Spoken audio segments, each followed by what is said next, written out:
2023년 9월에 공백이가 읽은 8권의 책 그리고 2권의 스페셜픽 도서 지금부터 바로 만나보도록 하겠습니다.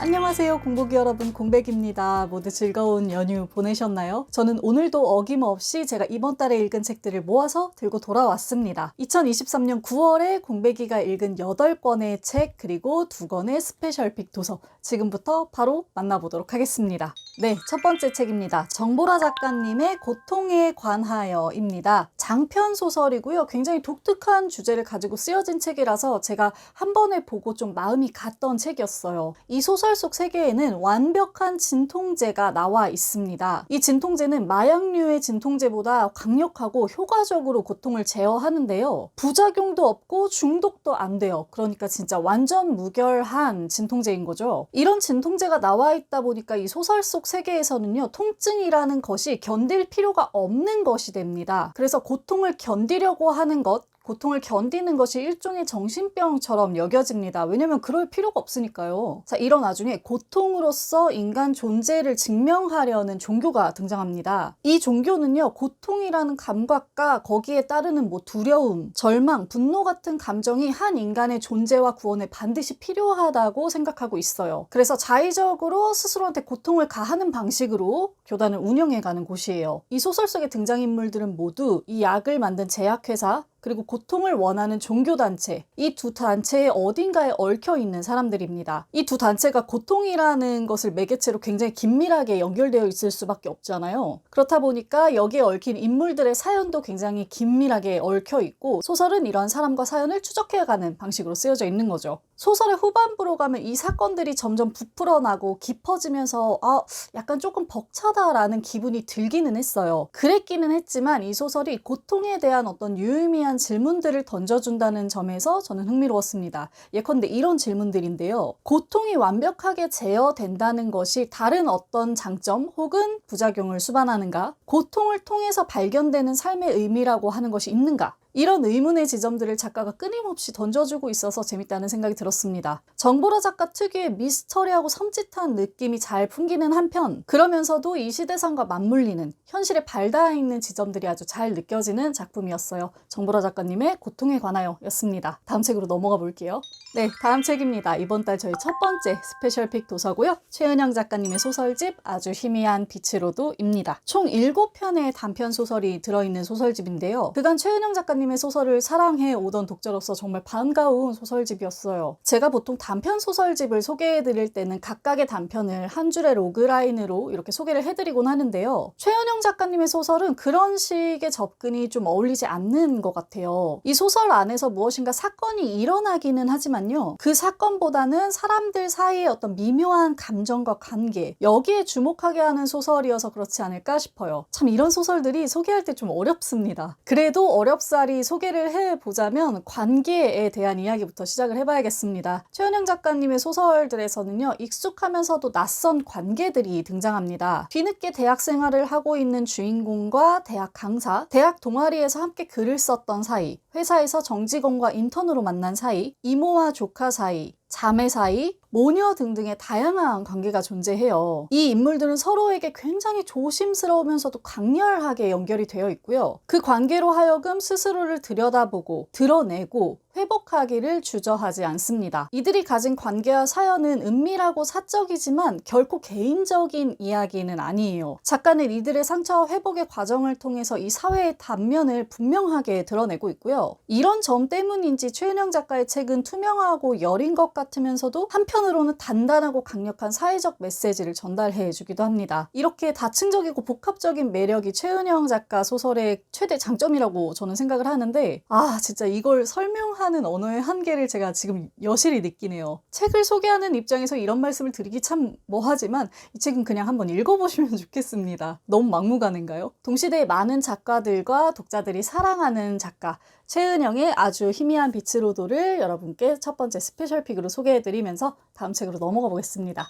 네, 다음 책입니다. 미치오 슈스케의 N이라는 책이에요. 일단 기본적으로 추리 미스테리 소설로 분류가 되어 있는데요. 이 형식이 정말 독특해요. 그걸 먼저 소개해드려야겠네요. 이 소설은 장편 소설이면서 6개의 장으로 나뉘어져 있습니다. 그리고 이 6개의 장들 중에 어떤 것을 먼저 읽어보셔도 상관이 없게끔 책이 구성되어 있어요. 또한 작가가 그것을 권하고 있고요. 한 편 한 편의 소설이 단편 소설처럼 읽히지만 교묘하게 다 얽혀져 있고요.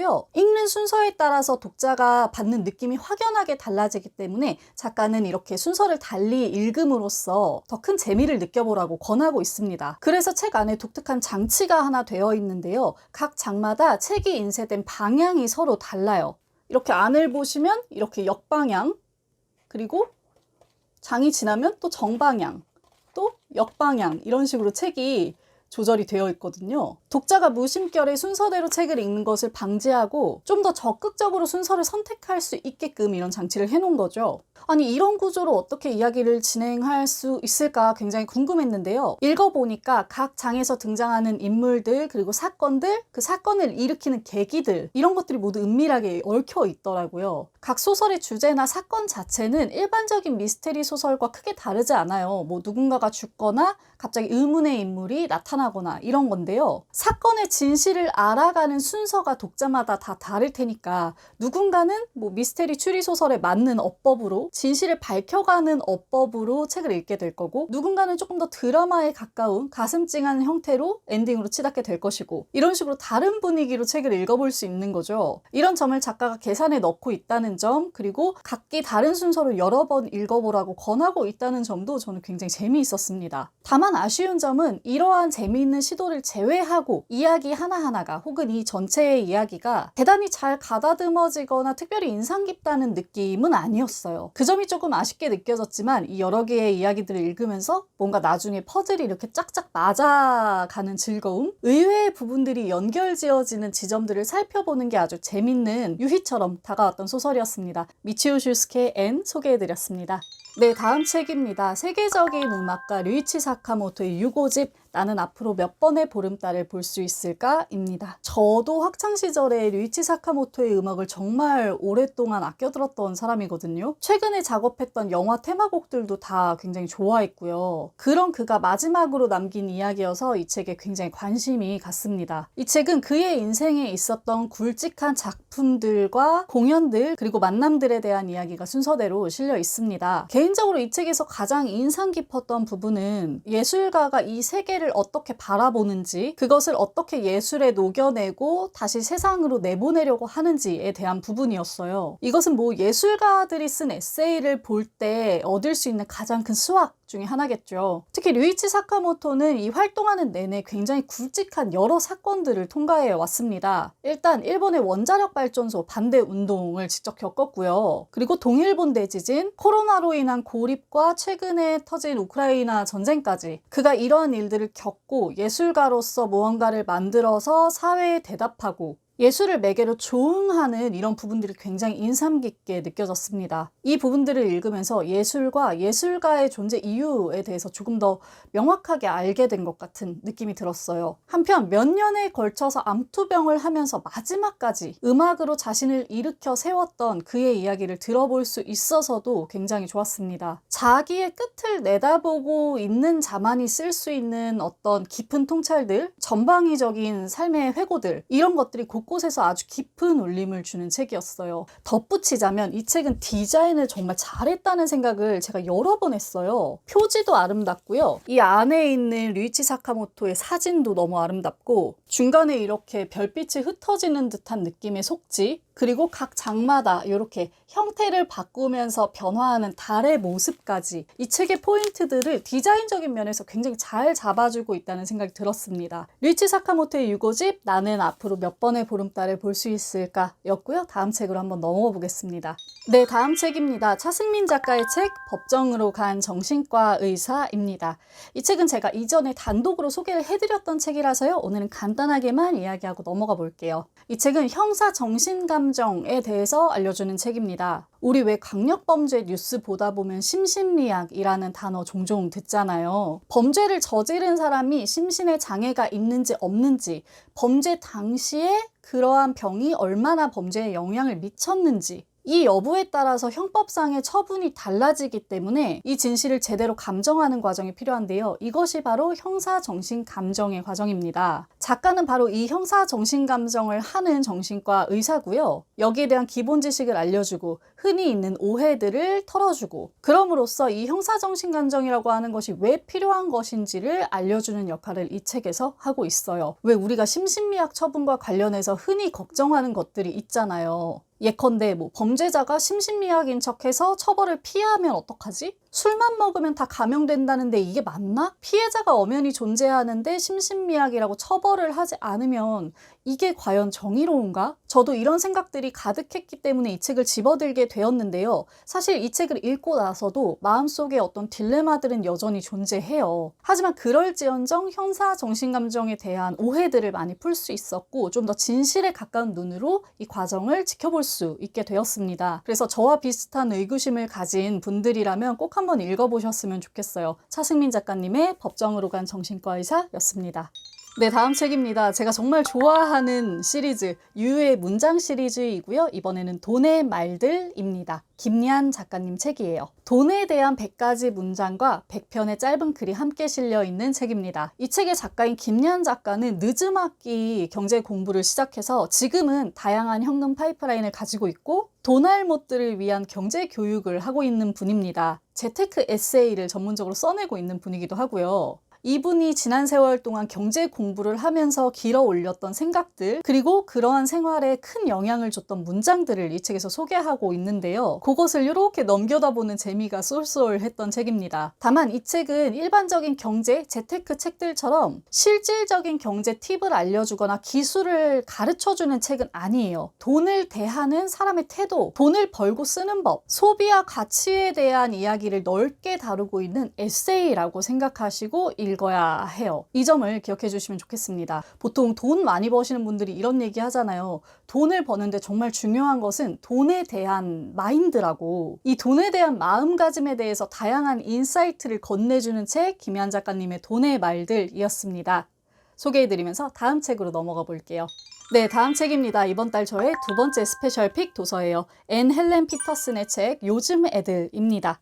이 책 제가 꽤 오랜 시간 동안 독서했는데 진짜 탁월한 책이었어요. 이 책에 대한 소개는 부제와 함께 해야겠습니다. 부제가 이래요. 최고 학력을 쌓고 제일 많이 일하지만 가장 적게 버는 세대. 이게 딱 지금 밀레니얼 세대를 뜻하는 말이거든요. 이 책은 밀레니얼 세대들의 번아웃에 주목을 하고 있습니다. 이 부제대로 밀레니얼 세대들은 대학 혹은 대학 이상의 학력을 쌓느라고 청소년 시절을 모두 성적 관리에 쏟아 부으면서 불태우듯이 보내곤 하죠. 그리고 대학에 입학을 해서도 취직을 위해 스펙을 쌓고 각종 공부를 하느라고 또 자신을 한 차례 소모하게 됩니다. 자, 그리고 나서 취직을 했는데 이 취직 시장이 전체적으로 안정적이지도 않을 뿐더러 운 좋게 좋은 취직을 했다고 하더라도 휴식이 없는 굉장히 고강도의 노동에 시달리면서, 그러면서도 집 한 채 마련하기가 어려운 그런 상황을 계속 견뎌내면서 사는 세대인 거죠. 이뿐인가요? 이후에 결혼을 하게 되면 집안일과 육아라는 또 한 차례의 소모가 뒤따르고, 여기에 쉴 새 없이 자신을 감시하고 자극하는 SNS까지 더해지면서 이 밀레니얼 세대들은 한시도 편히 쉬지 못하고 시달리고 있다는 겁니다. 그런데도 이 사회는 밀레니얼 세대들에게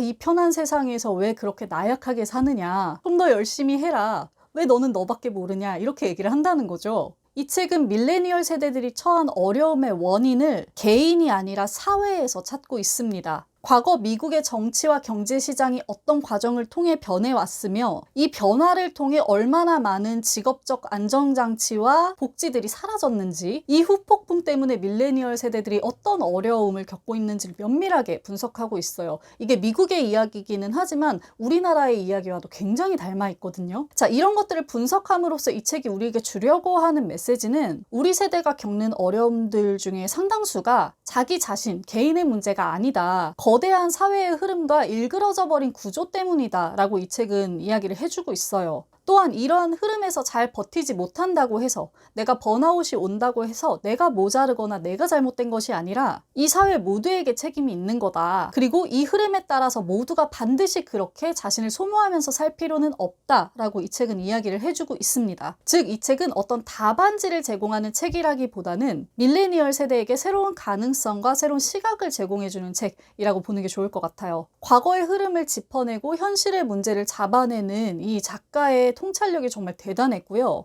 작가가 글을 무지 잘 써요. 진짜 촌철살인이거든요. 그래서 정말 무릎을 칠 정도로 통쾌한 말들이 많았습니다. 진짜 재밌는 문장이 많은데 제가 예로 들어서 딱 하나만 얘기해 볼까요? 밀레니얼 세대의 번아웃에 큰 책임이 있는 베이비붐 세대를 두고 작가가 이런 얘기를 합니다. 베이비붐 세대는 화장실 두루마리 휴지를 마지막 한 칸만 남겨놓고서 자기가 휴지를 갈 차례가 아닌 척했다. 이런 말이 너무너무 웃겨요. 그리고 이 작가의 뉘앙스에 맞춰서 번역을 또 너무너무 잘해주셨어요. 정말 시의적절하게. 그래서 이 책은 읽는 재미, 배우는 재미, 생각하는 재미가 쏠쏠했던 책이었습니다. 저의 이번 달 두 번째 스페셜 픽 도서 앤 헬렌 피터슨의 요즘 애들이었습니다. 다음 책 넘어가 볼게요.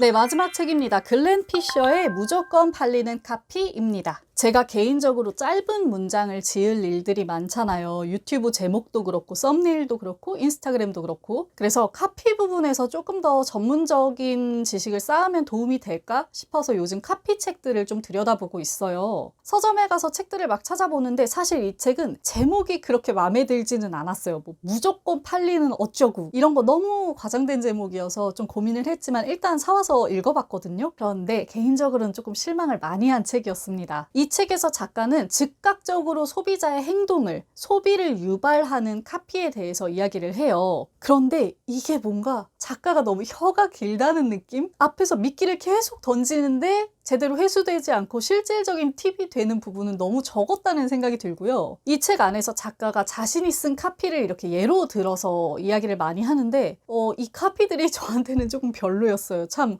아이러니한 경우죠. 그래서 이 책은 카피에 대한 몇 가지 중요한 단상을 얻는 정도로만 만족해야 했던 책이었습니다. 제게 적용될 만한 부분, 도움이 될 만한 부분들만 찾아서 읽는 것도 뭐 독서의 이득 중에 하나니까요. 그런 정도로 이 책의 감상은 마무리를 해보려고 합니다. 글렌 피셔의 무조건 팔리는 카피였어요. 네, 이렇게 2023년 9월에 공백이가 읽은 8권의 책 그리고 2권의 스페셜 픽 도서 살펴봤습니다. 어떠셨나요? 좀 구미가 당기는 책이 있으셨나요? 추석 연휴를 끼고 10월을 시작해서인지 지금 월말정산 영상도 좀 늦어지고 뭔가 10월은 한 달 늦게 시작하는 기분이 들기도 하네요. 그래도 이번 달에도 저는 좋은 책들 많이 읽고 여러분들께 많이 전달해 드릴 수 있도록 노력하겠습니다. 우리 공복이 여러분들도 책들 많이 읽으면서 멋진 가을 보내시길 바랍니다. 시청해 주셔서 감사합니다. 공백의 책단장이었습니다. 안녕.